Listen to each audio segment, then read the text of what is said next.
Assalamualaikum warahmatullahi wabarakatuh. Saya Zul Arkansa. Di video ini saya akan membahas Selandia Baru. Spesifiknya suku di Selandia Baru, yaitu suku Maori, dan eksistensi Selandia Baru dalam Perang Dunia. Sebelum kita masuk dalam topik pembahasan, ada baiknya saya perkenalkan terlebih dahulu apa itu Selandia Baru.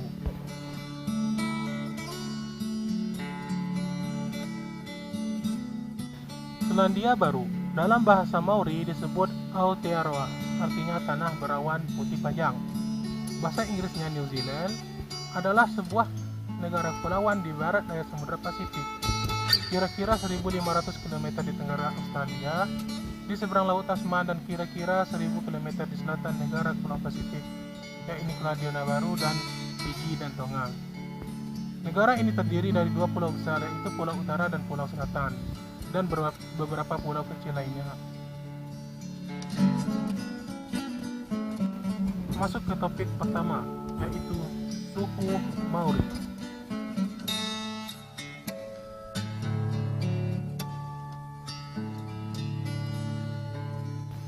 Menurut suku Maori, penjelajah pertama yang tiba di Selandia Baru adalah Kupe, dengan menggunakan bintang dan arus laut sebagai pedoman navigasi. Kupe menyeberangi Samudra Pasifik dengan waka Horua, yaitu kano pelayaran, dari tanah airnya yaitu Polinesianya di Hawaii.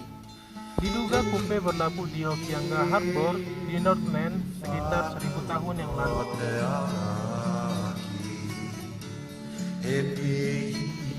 Adapun nama Maori muncul pasca kedatangan orang-orang Eropa ke New Zealand sekitar 1830. Kata Maori digunakan orang-orang Eropa untuk menyebut bangsa Polinesia yang tinggal di New Zealand. Kata Maori itu sendiri berarti orang biasa. Sebenarnya sebutan Maori tersebut awalnya digunakan sebagai pembeda antara pendatang orang Eropa dengan penduduk aslinya.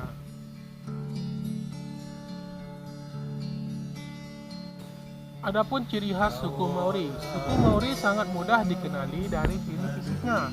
Ciri fisik suku Maori secara umum ketara jelas seperti orang Polinesia kebanyakan. Hanya saja suku Maori yang tinggal di Pulau Utara mempunyai ciri fisik hasil perpaduan antara Polinesia dan Melanesia. Hal ini cukup wajar, mengingat sempat terjadi perkawinan campuran antara suku primitif Moriori yang tidak lain termasuk ras Melanesia. Suku Maori campuran mempunyai rambut hitam bergelombang mirip bangsa Polinesia. Karenanya suku Maori kerap pula didapati mengaplikasikan kapur seperti memutihkan rambut agar terlihat merona kemerahan. Suku ini juga memiliki sebuah tarian perang tradisional bernama Haka. Tarian Haka biasanya dilakukan ketika kelompok dalam suku Maori berkumpul. Tarian Haka merupakan suatu pertunjukan tarian yang menunjukkan semangat yang berapi-api, kebanggaan, kekuatan, dan kesatuan suku. Nantinya, tarian ini berisi gerakan tangan yang kuat, menghentakkan kaki dengan keras, menjulurkan lidah, dan menepukkan paha seirama dengan nyanyian keras. Ketika menarikan tarian Haka, para penari biasanya juga membawa alat perang, seperti taiaha semacam tombak dan patu yaitu gada. Syair lagu untuk tarian Haka menggambarkan leluhur dan peristiwa dalam sejarah suku tersebut secara puitis. Pukana atau ekspresi wajah juga menjadi elemen penting dalam melakukan tarian Haka karena menjadi ciri khas dalam pertunjukan suku Maori. Ekspresi wajah membantu menekankan pesan di dalam tarian atau syair nyanyian yang menunjukkan gairah dari penari. Tarian Haka sampai saat ini masih dipentaskan untuk beberapa acara penting seperti upacara dan perayaan Maori. Untuk mengetahui tarian Haka, berikut videonya.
Selanjutnya, adapun yang akan kita bahas yaitu Selandia Baru dalam Perang Dunia, baik dalam Perang Dunia Pertama ataupun Perang Dunia yang kedua.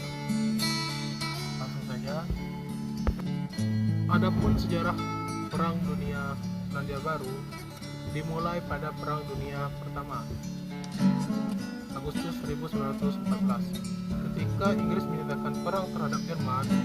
Pada awal Perang Dunia Pertama, pemerintahan Selandia Baru mengikuti tanpa ragu-ragu, meskipun terisolasi secara geografis dan populasi kecil. Diyakini pada saat itu bahwa setiap deklarasi perang oleh Britania Raya secara otomatis menyatakan Selandia Baru, dan Gubernur Earl of Liverpool mengumumkan bahwa Selandia Baru sedang berperang dengan Jerman dari tanggal parlemen pada tanggal 5 Agustus. Adapun jumlah total pasukan dan perawat Selandia Baru untuk bertugas di luar negeri pada tahun 1914 sampai 1918, tidak termasuk pasukan Inggris dan dominan lainnya, adalah 100.000 lebih pasukan. Dari populasi lebih dari 1 juta, 42% pria usia militer bertugas di pasukan ekspedisi Selandia Baru yang bertempur di kampanye Gallipoli dan di front barat. Sebanyak 16.667 warga Selandia Baru tewas dan 41.317 terluka. Selama perang, tingkat korban sebanyak 58%. Sekitar 1.000 lebih orang tewas dalam waktu 5 tahun setelah perang berakhir sebagai akibat dari luka-luka yang dideritanya, dan 507 meninggal.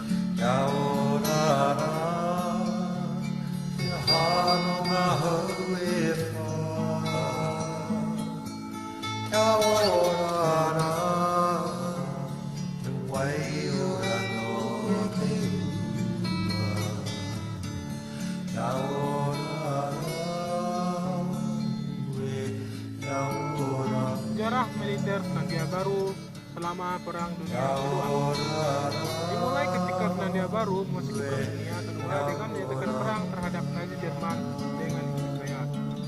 Keadaan perang dengan Jerman secara resmi dinyatakan berlaku sejak tanggal 3 September 1939 bersamaan dengan Inggris. Namun nyatanya deklarasi Perang Selandia Baru tidak dilakukan hingga ada konfirmasi dari Inggris bahwa ultimatum mereka ke Jerman telah berakhir.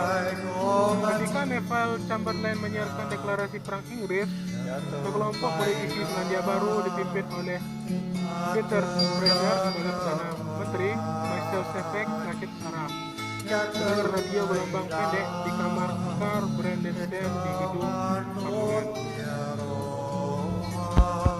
Secara diplomatis, Selandia Baru telah menyatakan oposisi vokal terhadap fasis dan juga ketenangan kediktatoran fasis, dan sentimen nasional untuk kekuatan yang kuat bertemu dengan hubungan umum, ekonomi dan pertahanan, juga memotivasi keterlibatan Selandia Baru.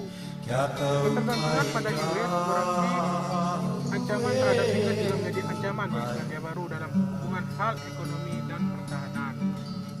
Ada juga hubungan sentimental yang kuat antara bekas jajahan Inggris dan Inggris, dengan banyak yang melihat Inggris sebagai negara ibu atau rumah. Perdana Menteri Selandia Baru saat itu, Michael Joseph Sefec, menyimpulkan hal ini saat pecahnya perang dengan siaran pada tanggal 5 September. Kita mengatakan, dengan rasa syukur di masa lalu dan dengan keyakinan di masa depan, kami menempatkan diri kami sendiri tanpa rasa takut selain Inggris. Kemana dia pergi, kami pergi. Kemana dia berdiri, kita berdiri.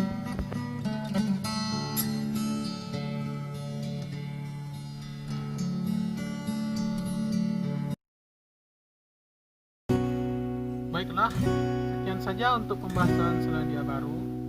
Semoga dari yang saya sampaikan dapat berguna bagi kita. Apabila ada kekurangan, saya mohon maaf. Wassalamualaikum warahmatullahi wabarakatuh.